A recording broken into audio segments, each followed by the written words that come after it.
Hello, and welcome to this week's edition of Checks and Balances TV. Today's program is based on a 60 Minutes episode that recently aired on CBS News. We're retitling it to, "It's been 4 years since the collapse of Lehman Brothers, so why hasn't anyone been charged for misleading investors?" So let's see how this news may impact your financial future. It's been nearly 4 years since the 2008 collapse of Lehman Brothers. It was the largest bankruptcy in U.S. history. 26,000 employees lost their jobs. Millions of investors lost all or a part of their money. And it triggered a chain reaction that produced the worst financial crisis in recent years. Yet 4 years later, no one at Lehman has been held responsible. How could this 150-year-old firm have collapsed, seemingly overnight? And who will pay the price for misleading millions of investors? Okay, so what's really going on here? Let's check the facts using our checks and balances process. Lehman Brothers was a global financial services firm and the fourth largest investment bank in the U.S. Yet on September 15, 2008, Lehman declared bankruptcy, sparking chaos in the financial markets and playing a major role in the global financial crisis. It has been called the largest bankruptcy in history, larger than General Motors, Washington Mutual, Enron, and Worldcom combined. The Federal Bankruptcy Court launched an investigation to determine what happened.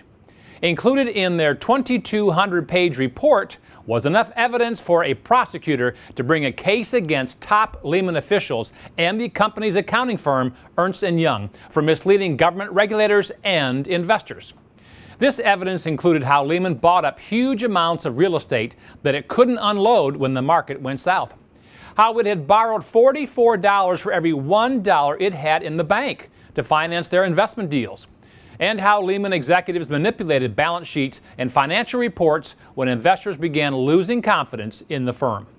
But what was most apparent and damaging was Lehman's misuse of an accounting trick called Repo 105. They would move approximately $50 billion of assets from the U.S. to the United Kingdom just before they printed their quarterly financial statements. And then about a week after the financial statements had been distributed to the public, the $50 billion would reappear back on the books in the U.S. And then just before the next financial statement, they would again move it overseas, file the report, and then move it back once more. By temporarily removing this money from its ledgers, it looked as though Lehman was reducing its dependency on borrowed money and was paying down its debt. Of course, Lehman never told investors or regulators about this tactic. It truly was the highest form of deception. Again, there was plenty of evidence discovered by the Securities and Exchange Commission to bring charges against top Lehman executives for overseeing and certifying these misleading financial statements, and against Lehman's accountant, Ernst and Young. That evidence was gathered more than 2 years ago, and yet there has still not been anyone prosecuted for this terrible crime. Okay. So now that we've checked the facts, let's balance this news using our checks and balances process to determine what action you should take today. There was concern expressed by some senior executives at Lehman Brothers about whether their accounting practices were appropriate. One of those executives was Matthew Lee. He had been a senior executive at Lehman and the main accountant responsible for its global balance sheet. Lee was one of the first to raise objections inside Lehman about the accounting trick known as Repo 105. Lee's position required him to sign off on the accuracy of the firm's accounting practices every quarter. But in November of 2007, 10 months before Lehman Brothers went bankrupt, he declined to do so. Just 4 months before Lehman collapsed, Matthew sent a letter to Lehman's top executives about his concerns. What do you think happened? You're right. 6 days later, he was fired after 14 years of employment. Upon his removal, Lehman executives asked their accountants from Ernst and Young to conduct an exit interview with Matthew. In those interviews, Lee disclosed the Repo 105 transactions to the accounting firm. Ernst and Young was legally bound to make sure that Lehman's audit committee and its board of directors knew about Lee's allegations of unethical and unlawful accounting practices. But they never did. And despite all of this evidence, the Securities and Exchange Commission has still not brought any charges of any kind against any former Lehman executive. Why? Well, most likely because much of Lehman's false accounting activities took place right in front of government regulators. During the last 6 months of Lehman's existence, teams of officials from the SEC and the Federal Reserve had offices in Lehman's own building.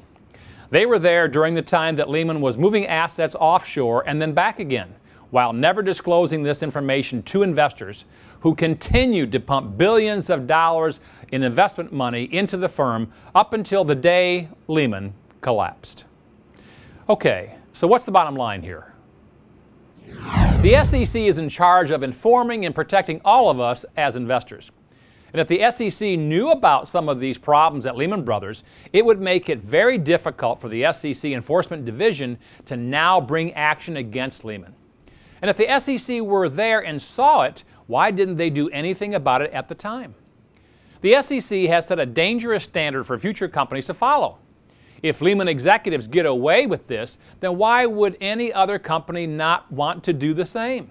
So always remember, as a consumer and investor, just because a company is big doesn't mean they're always going to do things right. You've heard the old expression, the bigger they are, the harder they fall. And it's important to continue to inspect what you're invested in and stay aware of a company's day-to-day business activities if at all possible. If something sounds too good to be true, or if something doesn't smell right or sound right, ask a lot of questions. It's easier to err on the side of caution than to do nothing and watch your life savings be wiped away in an instant. And now for Matt's weekly financial tip, tool, or technique. No matter how big or small a firm is that you're considering, when looking for a credible company or advisor to work with, it's important to make sure that they are on your side. So here are 3 very important universal tips to look for when selecting an investment management firm for you. Number 1 is independence. Be sure to work with a financial advisor who is not directly employed by a bank, brokerage firm, or insurance company. If they are, they may very well be beholden to only offering you what their company sells or offers, which may not be in your best interest. An independent financial professional can offer more financial solutions to your specific needs and provide advice that is balanced and unbiased. Tip number 2 is fiduciary responsibility. By working with an advisor who is held to a fiduciary responsibility rather than just a suitability standard, you can be assured that they are legally required to act in your best interest at all times. An advisor who is held to only a suitability responsibility only has to make sure the products they sell you are suitable for you and your financial situation. But that's the end of their legal responsibilities. And oftentimes these products pay a higher commission to the advisor or institution rather than offering the investor the best financial options available. Fiduciary advisors are those who hold a Series 65 or 66 license and are called an investment advisor representative. And tip number 3 is schedule regular checkups. And I'm not talking about health checkups here. Just because you've been with an advisor or a company for 10, 15, 20 years doesn't mean they are the same credible entity you originally signed up with. Remember, Lehman Brothers was around for more than 150 years before it began to unravel. So be sure to do regular background checks on the company and advisor you choose to work with. This includes internet searches, checking with your state insurance department, or Financial Industry Regulatory Authority, also known as FINRA, and your local Better Business Bureau. By doing so, you may become aware of complaints filed against the company or your advisor before it's too late. You've worked an entire lifetime to build the biggest nest egg possible. So be sure you keep a close eye on your money. You don't want to see it disappear one day due to someone else's greed. Be sure to log on to our website and download our featured report, 10 questions to ask your financial advisor before you invest a dime with them.